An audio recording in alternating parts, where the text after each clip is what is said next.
Hey comic fans, welcome back. Dave here at Ground Zero, talking all things comics and all things comics history in a segment we continue to call Interestingly Enough. Now, a few videos back, I did a segment on the birth and formation of Valiant Comics.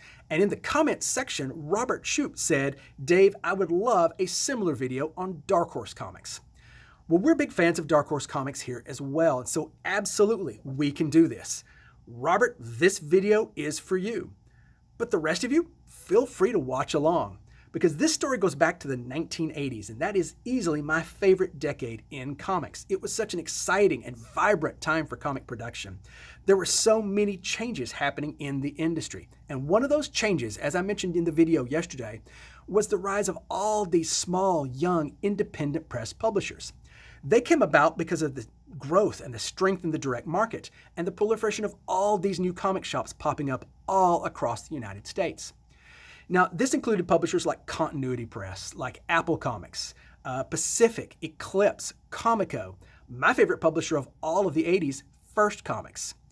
Well, if you don't know any of these publishers, it's because almost none of them survived. Very few made it out of the 80s. Those that did didn't make it much past that.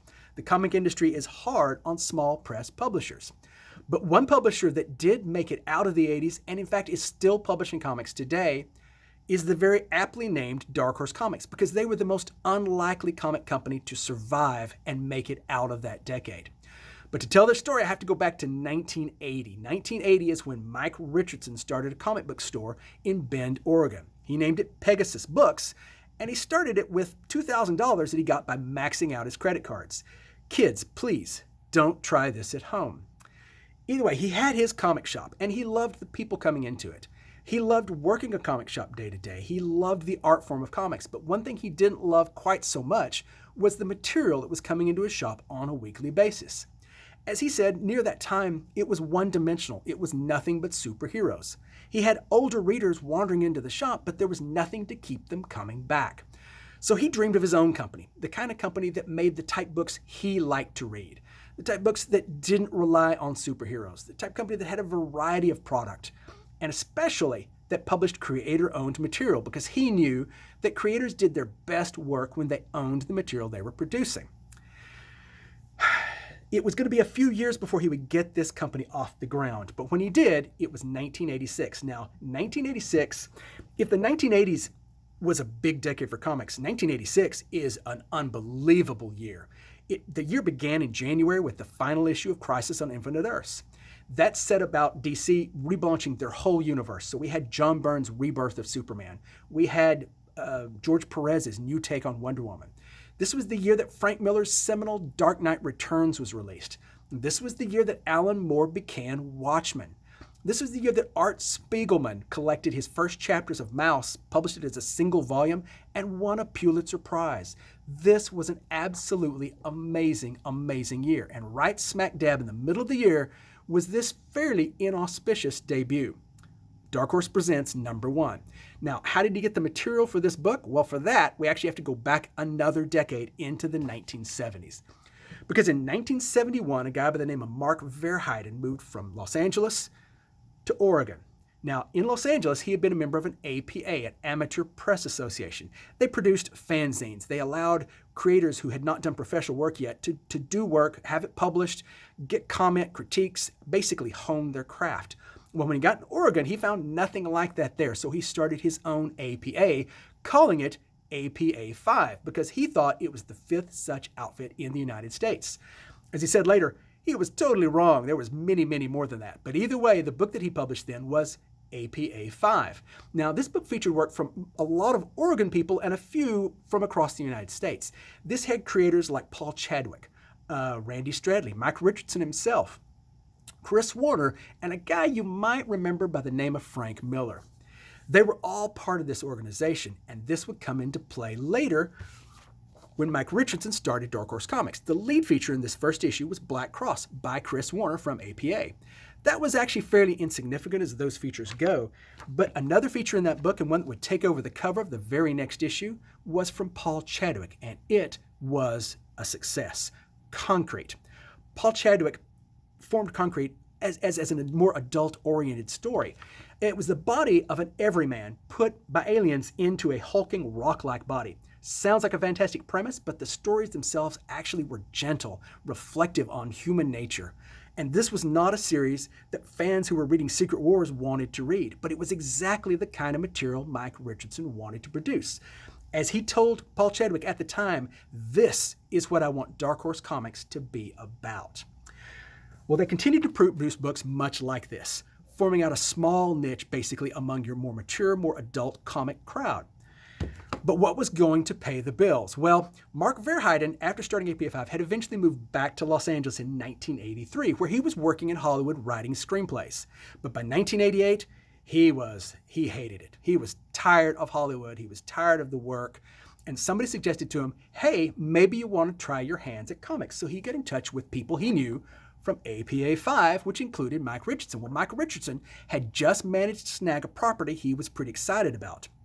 And what better person to get on it than a person who was writing screenplays, because this was based on a movie property. This was Aliens. So he got Mark Verheiden to write it. Now, Mark Verheiden, being a screenwriter, did not do what Marvel and DC typically did with products like this. Typically, for properties like this, they just adapted it and released a movie adaptation in comic book form.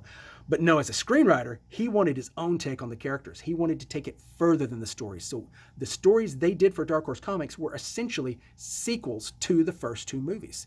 And they were a success. Now, this was followed by another movie property, which Mike Richardson also had Mark Verheiden do, and that was Predator. Predator did so well, it was such an exciting property, that Joel Silver, who produced the first Predator movie, called Mark Verheiden, said, please come into the office. I got to talk to you about how this series ends. So they're riding pretty high at this point. And sure enough, since they own both properties, it was a natural progression in Dark Horse Presents to have them fight each other. Guys, you remember the movies, but this is where Aliens versus Predator started. Okay, so movie properties are starting to pay the bills. All they need is for one other big property to fall in their laps. Well, in the late 80s, Cam Kennedy and Tom Veitch had been signed by Archie Goodwin to produce just such a property for Marvel's Epic imprint. Now, they worked on it pretty hard, but by the time they were nearing completion, Archie Goodwin had left Marvel, and Marvel decided to drop the book. Now, Epic was a creator-owned property, so they owned the material that they had produced, even though they didn't own the licensing to it. They went to Dark Horse, and Dark Horse was happy to publish Star Wars Dark Empire. This began a 23-year association between Dark Horse and Star Wars. They produced hundreds of comics, many, many beloved stories by Star Wars fans, until Disney pulled the license. So, at this point, Dark Horse is becoming well known for its movie and TV tie-in properties, but its heart is really in creator-owned material. And so, when Mike Richardson hears that Frank Miller is done with Marvel and DC and wants to work somewhere else where he can own his own work, he wants in. Of course, so does everybody. Every comic book publisher at that time was bidding on the services of Frank Miller. So Mike Richardson calls Jeff Darrow, who was working with Miller on a project called Hardboiled, and says, can you please set up a meeting with Frank Miller and us?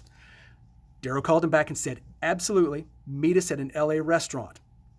So they go to the restaurant, and Mike Richardson is prepared. He has put together a spreadsheet of every single cost associated with producing a project for Frank Miller. They get to the restaurant. Miller sits down. They sit down. Miller pulls out a pad, a paper, and a pen and says, okay, let's start talking numbers. Mike Richardson says, wait, before you do that, before you say another word, take a look at this, and he hands him the sheet. Miller looks at it some more, and then gets up and says, guys, I'll see you tomorrow. Same time, be right back here. So Mike Richardson goes, and sure enough, the next day he's back at the restaurant. He sits down, waits. Frank Miller arrives, sits down and says, it looks like we have a deal. Frank Miller was so excited to actually see this. These numbers were kept secret by comic book companies. Nobody wanted the creators to know just what they were spending, just what the publishing costs were, just what the offset printing deals were, all those kind of things. They kept them secret so that creators didn't know exactly how much money the companies were making off their books. As far as Frank Miller was concerned, it was like Mike Richardson had given him the keys to the kingdom, so he was absolutely going to do business with this guy. So he says, yes, I will produce comics for you. And Mike Richardson offers him a deal that is a huge, huge percentage for Frank Miller, leaving almost nothing for Mike Richardson because he doesn't care. He wants Frank Miller so bad to work for Dark Horse Comics that he doesn't really care if he's making any money off of it. Frank Miller looks at the number and says, no deal. I want to be fair. We can both make money off of this. So they restructured it where both did. And Frank Miller produced several great projects, Hardboiled being the first. Then he teamed up with Dave Gibbons for Give Me Liberty, which premiered a new character by the name of Martha Washington that they would do several projects together with. But it was really his third project that became a signature work for Frank Miller. And that started in Dark Horse Presents before moving to its own book, The Adventures of all the cast and characters around Sin City. Sin City is a hard-boiled crime fiction at its pulpiest, honestly. And it was a huge, huge success, and Frank Miller loved doing it. So much so that he continued to work for Dark Horse on just about every project he could come up with. Now, as we enter the 90s, Dark Horse relents. Valiant has come along. Image has come along. There are so many people putting out new superhero universes. Dark Horse figures, we need one of our own. So they come out with Comics Greatest World. Frank Miller cover, but don't be fooled. It's not Frank Miller interiors. He had very little to do with the book other than the cover. Unfortunately, this whole line was pretty much a flop. Now, we do all remember Barbed Wire from the immortal and classic Pamela Anderson movie, but about the only character out of the entire run of these that lasted more than just a couple of years was Ghost. Ghost did okay, but the rest of the line just flopped and flopped hard. Dark Horse had learned their lesson. This isn't what we do very well. So the next thing they decided to do was start the Legends imprint. Now, Legends was actually started by Frank Miller, John Byrne, and Mike Mignola, and the idea was creator-owned work that involved some pretty established big names. One of the early works from that was John Byrne took his next men to that group. Frank Miller continued to do Sin City. But Sin City was already established, was already a big, important work. So the thing that was really going to nail down this line was a comic feature that had been floating around a little bit already, and it already had a few productions at some comic convention things. But Mike Mignola had taken this property to DC Comics. DC looked at it and said, this is great. We love this. We like your art. We like the story. We like the character. We like everything about it, except for one thing. We don't like the fact that it has hell in the title.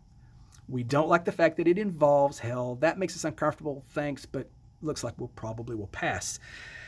Gosh, apparently people at DC didn't read their own comics because they already had been publishing Hellblazer. And not only that, they had a long-running character by the name of the Demon. Great going, DC. Good job. Good job. Well, so Mike Mignola took this to Dark Horse. Dark Horse was happy to oblige, and it became a great and fan-favorite popular character.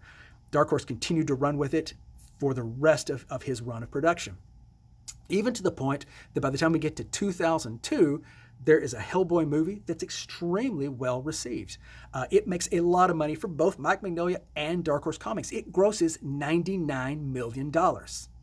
Let's see, did DC have a movie in 2004?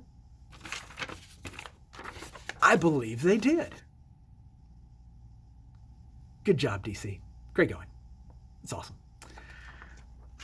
Okay, so that gets us pretty close to the present. Dark Horse Comics learned their lesson with Comics Greatest World, and they continue to do what they do really well.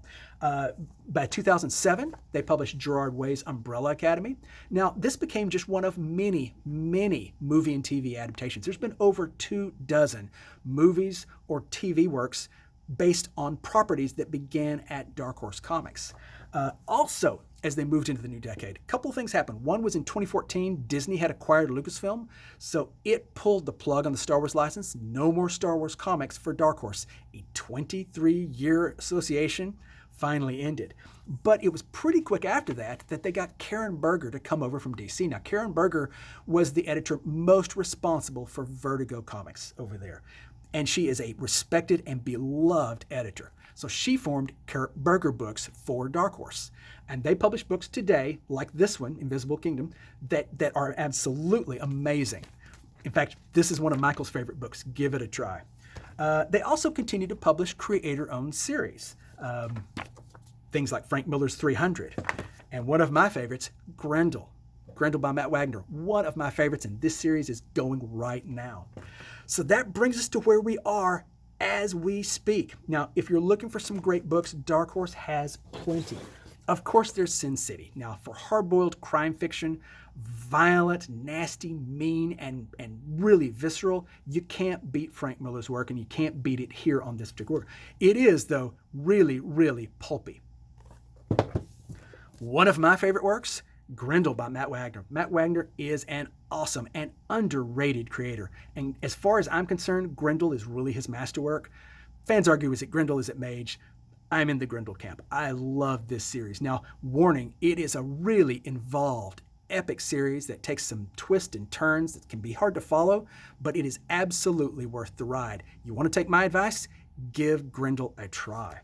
And of course, Mike Mandiglia's Hellboy. There's a reason this series is so popular, folks. These stories are really, really good. If you've just seen the movie and thought it was fine, give the comic a try. It's awesome, and they've got them in nice, big, thick omnibuses. These are great. They also continue to produce a number of new works, like Harrow County from Cullen Bunn. Excellent, excellent horror work. If you liked Lock and Key, this actually is a similar work that really is worth a try. So guys, there you have it. You're up to date on Dark Horse Comics. This is a company that, as far as I'm concerned, kind of embodies what independent publishers should be. Leave the superheroes to Marvel and to DC. Leave the movie tryouts to Image. Dark Horse is in the business of making comics, and they make really, really good comics. And this is what comic shops like us want to see more of. Guys, I hope you're taking care of yourself. I hope you're having a great day. Staying home if you can. We'll be here. Please comment on our videos if you can. Remember the 3 S's: like, subscribe, and share. Have a great day, and I will see you next time.